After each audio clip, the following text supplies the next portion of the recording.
رشید پراچا صاحب، آپ نے جو سوال کیا ہے کہ تعویذ کا ثبوت، اس میں دو طرح کی روایتیں ہیں۔ ایک روایت میں آپ علیہ الصلوۃ والسلام نے تعویذ اور تار وغیرہ لٹکانے سے منع فرمایا۔ اس کی بارے میں علماء فرماتے ہیں کہ چونکہ زمانہ جاہلیت میں جو مشرکانہ عقائد یا مشرکانہ چیزیں ہوتی تھی، جیسے آج کل ہمارے ہاں مندروں میں یا مزاروں سے دھاگے وغیرہ لیے جاتے ہیں، تو اس طرح مشرکانہ جو دھاگے تھے تو اس کے بارے میں آپ علیہ السلام نے فرمایا کہ اگر کسی نے یہ لٹکایا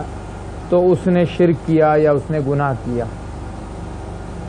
اب آپ علیہ الصلوۃ والسلام سے خود دم کا کرنا ثابت ہے، صحابہ سے بھی دم کا کرنا ثابت ہے۔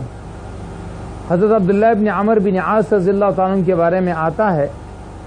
کہ وہ اپنے بچوں کو دعائیں سکھاتے تھے،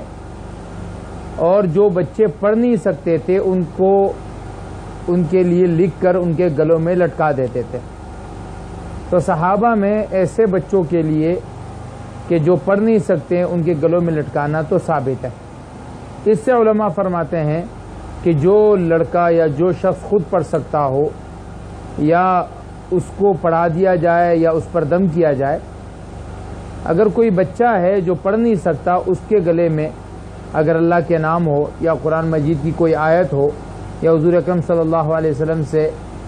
ثابت صحیح روایت سے ثابت کوئی دعا ہے، تو اس کے لٹکانے میں شرعاً کوئی حرج نہیں۔